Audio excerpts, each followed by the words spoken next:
제4장. 이스라엘아, 이제 내가 너희에게 가르치는 규례와 법도를 듣고 준행하라.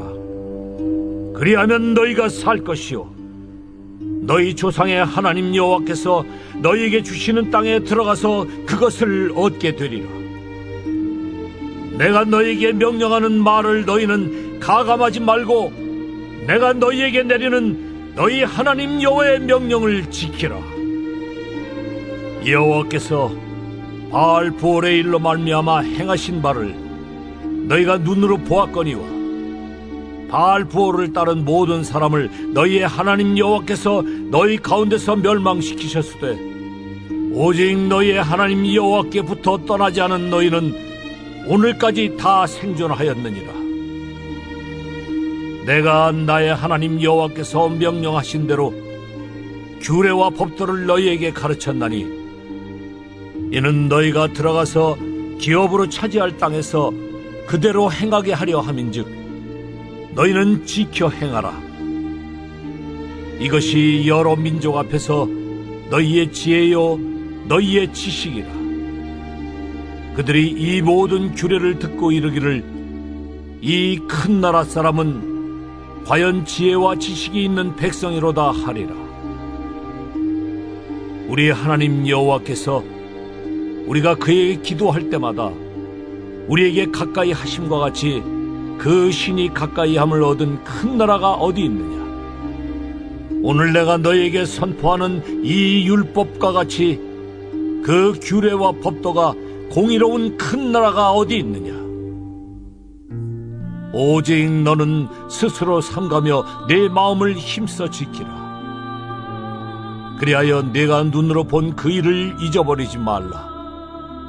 네가 생존하는 날 동안에 그 일들이 내 마음에서 떠나지 않도록 조심하라. 너는 그 일들을 네 아들들과 네 손자들에게 알게 하라. 네가 호렙산에서 내 하나님 여호와 앞에 섰던 날에 여호와께서 내게 이르시기를 나에게 백성을 모으라.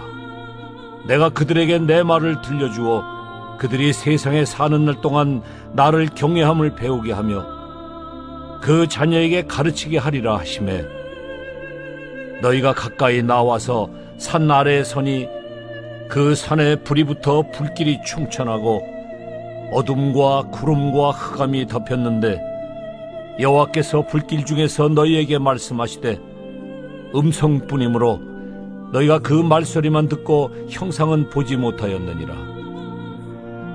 여호와께서 그의 언약을 너희에게 반포하시고 너희에게 지키라 명령하셨으니 곧 십계명이며 두 돌판에 친히 쓰신 것이라. 그때 여호와께서 내게 명령하사 너희에게 규례와 법도를 교훈하게 하셨나니 이는 너희가 거기로 건너가 받을 땅에서 행하게 하려 하심이니라. 오늘은 11월 18일 수요일입니다. 하나님께서 우리 모두에게 하나님의 공렬과 은혜를 주시고 오늘 하루도 힘있게 믿음으로 시작하는 저와 여러분의 오늘 하루가 되기를 바랍니다. 오늘은 신명기 4장 1절에서 14절까지 말씀을 묵상하고 하나님의 은혜를 받기를 바랍니다. 신명기는 모세의 다음 세대를 향한 고별 설교라 그렇게 말할 수 있습니다. 그가 죽음을 앞두고 유언과 같은 설교를 하고 있는데 그 첫 번째 설교의 마지막 부분이 오늘 본문의 내용인 것입니다. 모세는 죽음을 앞두고 유언과 같은 설교를 해요. 유언은 사람들에게 삶과 죽음 앞에서 진실되게 만드는 내용입니다. 오늘 본문도 모세가 가나안에 들어갈 다음 세대를 향하여 한없는 애정과 사랑을 가지고 말씀하는 내용이 오늘 본문의 내용입니다. 그런데 이 본문의 핵심의 내용은 무엇인가 하면 준행하라 이거예요. 준행하라. 가나안 땅에 들어가서도 너희들이 살 길은 바로 하나님의 말씀을 준행하는 길이라 하는 말씀을 해주고 있는 것입니다. 모세가 사는 길을 바로 하나님의 말씀대로 사는 것이다. 이렇게 결론을 짓고 있는 것을 보게 되는 것입니다. 1절을 보세요. 이스라엘아, 이제 내가 너희에게 가르치는 규례와 법도를 듣고 준행하라. 그리하면 너희가 살 것이요 너희 조상의 하나님 여호와께서 너희에게 주시는 땅에 들어가서 그것을 얻게 되리라고 했습니다. 무엇보다도 듣는 것이 참 중요해요. 왜냐하면 믿음은 들음에서 나기 때문에 그렇습니다. 두 종류의 사람이 있죠. 닫힌 마음을 가진 사람과 열린 마음을 가진 사람입니다. 마음을 닫고 누구의 말도 듣지 않는 사람, 그 사람은 고독한 사람입니다. 교만한 사람입니다. 그러나 다른 사람들의 말에 귀를 잘 기울이는 사람은 지혜로운 사람이 아닐 수 없어요. 솔로몬이 1000번제를 드리죠. 그리고 하나님께서 환상 중에 나타나셔서 내가 내게 무엇을 줄꼬? 그렇게 묻습니다. 그러자 솔로몬이 지혜를 구하는데 지혜를 뭐라고 표현하느냐? 듣는 마음이라 이렇게 표현을 했습니다. 그러므로 잘 듣는 것이 지혜입니다. 우리는 하나님의 말씀을 잘 들어 우리의 영이 복된 그런 영적 지혜를 얻어야 할 줄 믿습니다. 예수님이 죽었다가 살아난 나사로의 초청을 받아 그의 집에 가셨어요. 이때 마리아와 마르다가 다른 행동을 합니다. 마르다는 주님을 대접하느라고 분주히 움직여요. 그리고 음식을 준비하느라고 애를 씁니다. 그런데 동생 마리아는 예수님의 발 앞에 앉아서 말씀을 듣기를 열중해요. 마르다가 참다 못하여 예수님께 제 동생을 명하여 나를 좀 도와주라고 해주십시오. 이때 우리 주님이 뭐라고 하셨어요? 저는 좋은 편을 택하였으니 빼앗기지 아니하리라. 그러므로 말씀을 듣는 것이 훨씬 더 좋은 편이라. 이렇게 우리 주님이 표현하고 있는 것입니다. 이제 2절을 보세요. 내가 너희에게 명령하는 말을 너희는 가감하지 말고 내가 너희에게 내리는 너희 하나님 여호와의 명령을 지키라. 그렇게 말씀했습니다. 말씀을 듣고 순종할 때 가감하지 말라는 말씀이 되겠습니다. 하나님의 명령을 자의적으로 해석하여 임시로 무언가를 가감한다는 것, 이것을 의미하는 것이 오늘 본문의 내용입니다. 하나님의 말씀은 완전하고 거룩하고 전지하고 여러분 하나님의 성품에 달려있는 말씀이 되는 거예요. 그러므로 인간이 인위적으로 내용을 덧붙이거나 삭제하지 말라는 말씀입니다. 신명기 12장 32절에 보면 내가 너희에게 명하는 이 모든 말을 너희가 지켜 행하고 그것에 가감하지 말라. 그렇게 말씀했어요. 우리 예수님도 마태복음 5장 18절에 보면 진실로 너희에게 이르노니 천지가 없어지기 전에는 율법의 1.1획이라도 반드시 없어지지 아니하고 다 이루리라고 말씀했습니다. 그러므로 오늘 본문에서도 그 내용이 나와요.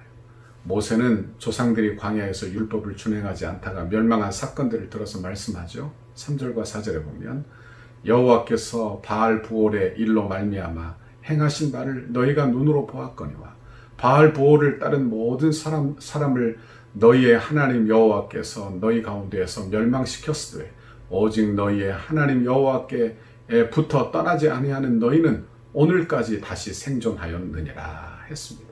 여기 바알 부올의 일은 민수기 25장 1절에서 5절까지의 말씀의 내용에 나오는 것입니다. 이스라엘 백성들이 시딤에 머무르고 있을 때 모압 여인들과 음행하기 시작을 했어요. 그러다가 그 모압 여인들이 그의 신들의 제사하는 그 자리에 이스라엘 백성들을 초대하게 된 것입니다. 그리고 그곳에서 음란한 제사를 드리고 그 잔치에 참여하게 된 거예요. 그리고 그 모압의 신에게 절하기까지 한 그 사건을 말하는 것입니다. 그 일로 바알부올을 쫓은 사람 24,000명이 하나도 남김없이 멸망당하는 사건, 그것이 민수기 25장에 나옵니다. 여기서도 생과 사의 기준이 뭡니까? 바로 하나님의 말씀을 듣고 준행하는 것이 아니냐 하는 말씀이에요. 여호와께 붙어 떠나지 아니한 너희는 오늘까지 다 생존하였느니라 합니다. 여러분, 우리는 어느 때라도 하나님의 말씀을 지키고 준행하고 하나님 말씀을 따라 사는 우리 모두가 되기를 바랍니다. 내가 어떻게 사느냐, 그것도 참 중요한 일이에요. 그러나 하나님 말씀 따라 사는가, 이것이 더 중요한 일이 되는 것입니다. 오늘 하루도 하나님의 말씀에 순종할 마음으로, 하나님 말씀 따라 사는 마음으로 그렇게 순복하며 사는 저와 여러분의 오늘 하루가 되기를 바랍니다. 이제 9절과 14절 이하에 보면 이제 우리의 후대에도 하나님의 말씀을 가르치라고 말씀하고 있어요. 9절에 보면 오직 너는 스스로 삼가하며 내 마음을 힘써 지키라. 그리하여 내가 눈으로 본 그 일을 잊어버리지 말라. 내가 생존하는 날 동안에 그 일이 내 마음에 떠나지 않도록 조심하라. 너는 그 일들을 내 아들들과 내 손자들에게 알게 하라 했습니다. 하나님의 말씀을 잊지 말라는 거예요. 멸망당한 그 바알 부올의 그 사건을 잊지 말라는 것입니다. 결코 잊어서도 안 되는 거예요. 그리고 내 아들들과 내 손자들에게도 그것을 가르쳐라. 그리고 스스로 삼가라. 정신 차리고 조심하라. 그런 의미가 되는 것입니다. 원하기는 우리도 하나님의 말씀을 잘 기억해야 돼요. 여기에서 마음을 힘써 지키라는 말씀은 마음이라고 번역되는 히브리어 단어는 원래 호흡, 생명이라는 뜻을 가지고 있어요. 이런 뜻으로 말씀을 번역하면 이렇게 번역이 되는 것입니다. 스스로 조심해서 내 자신의 생명을 지키라, 이런 뜻이 되는 것입니다. 그리고 너희 자녀들에게도 알게 하라, 이렇게 명령하고 있어요. 우리는 우리 자녀들에게 하나님 말씀을 늘 가르치고 말씀대로 순종하고 사는 것이 복이고 말씀대로 순종하여 살아 예수 믿는 것이 복이라고 그렇게 가르칠 줄 아는 부모가 다 되기를 바랍니다. 10절에 보니까 내가 호렙산에서 내 하나님 여호와 앞에 섰던 날이라고 말씀합니다. 이것은 모세가 호렙산 즉 시내산에서 율법의 돌판을 받은 것을 이야기해요. 그날 하나님의 말씀의 중심이 뭐냐? 그것은 하나님을 경외하는 것을 배우는 것입니다. 그의 자녀들에게 그것을 가르치라고 말씀하고 있는 것입니다. 그 핵심이 바로 뭐예요? 하나님의 말씀을 기억하고 그 말씀을 배우고 그 말씀을 자녀들에게 가르치는 것을 이야기하는 것입니다. 이것이 바로 우리가 살 길이라 하는 말씀이에요. 모세가 지금 가나안 땅에 들어가는 그 다음 세대, 이 세대들에게 당부하는 내용이죠. 얼마나 당부하고 또 당부를 하는지, 이것이 너희의 살 길이다, 꼭 잊지 마라, 그렇게 당부하고 당부하는 것을 보게 되는 것입니다. 여러분, 우리도 세상 떠난 날, 그날 때에도 우리 자녀들에게 너도 예수 잘 믿어야 산다, 너도 예수 잘 믿어야 산다, 우리가 하나님의 은혜 받아 이렇게 복받지 않았니? 너희도 예수 잘 믿어라, 그렇게 유언하는 저와 여러분의 신앙생활이 다 되어야 할 줄 믿습니다. 하나님의 말씀에 순종하여 예수 믿는 사람들은 하나님이 오시는 것이 구원의 주예요. 그러나 말씀을 준행하지 않는 사람들은 예수님 다시 오는 그 날은 심판의 날이 되는 것입니다. 마지막 날에 하나님의 말씀대로 순종한 사람들은 주 예수여 어서 오시옵소서 할 것입니다. 그러나 하나님의 말씀을 소홀히 여기고 말씀 따라 살지 않고 예수 믿지 않은 사람들은 사나나리여 나와 나를 가리어다오 하지 않겠습니까? 여러분, 우리도 하나님의 말씀에 순종하여 그 말씀의 생명을 소유하는 저와 여러분 모두가 되기를 바랍니다. 이 말씀을 우리도 잘 지킬 뿐만이 아니라 우리의 자녀들에게도 주어 그 말씀이 생명되게 하시기를 바랍니다. 오늘 하루도 이렇게 말씀을 늘 소유하고 사세요. 오늘 하루도 하나님의 은혜를 붙들어 사시기를 바랍니다. 그래야 우리에게 소망이 있는 거예요. 내가 지금 현실은 좀 어두워도 하나님의 말씀이 내게 소망되고 하나님의 말씀이 우리에게 생명되는 것입니다. 원하기는 이런 귀한 은혜를 저와 여러분이 오늘 하루도 받아 누리기를 바랍니다. 오늘 말씀 묵상하는 중에 저와 여러분이 오늘은 내 자녀들을 위하여 기도하시고 그리고 나를 위하여 기도하시되 하나님 말씀에 순종하는 내가 되게 해달라, 그렇게 간구하는 저와 여러분의 오늘 하루가 되고 오늘 하루 종일 우리의 삶이 되기를 바랍니다. 같이 기도하겠습니다. 하나님 아버지, 감사합니다. 오늘도 하나님의 귀한 말씀 우리에게 들려주시고 하나님의 말씀, 그 말씀 그대로 받아 그 말씀 그대로 순종하며 그 말씀을 내 자녀들에게도 가르치라고 우리에게 말씀해 주시는 주의 음성을 듣게 하시니 감사합니다. 하나님, 그 말씀 붙들어 나도 하나님의 말씀을 소중히 여기고 그 말씀 따라 살며 그리고 그 말씀 이후에 기초에서 우리의 신앙생활을 하며 우리의 자녀들도 믿음으로 살도록 그렇게 기도하고 가르치는 우리 부모들이 다 되도록 복내려 주옵소서. 오늘 하루도 주님 우리에게 힘 주옵소서. 믿음으로 살 용기를 주옵소서. 주여 축복하여 주옵소서. 예수님 이름으로 기도하옵나이다. 아멘.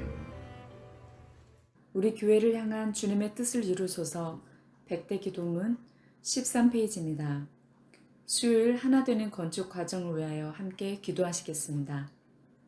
설계를 통하여 표현된 상징성, 기능성, 경고성, 미래성이 은혜롭게 건축되어 덕수교회 건축이 시대를 대표하는 건축이 되게 하옵소서. 하나님께서 지혜를 주시고 재능을 주셔서 설계사의 도면 그대로 정확하고 세밀하게 시공되게 하옵소서.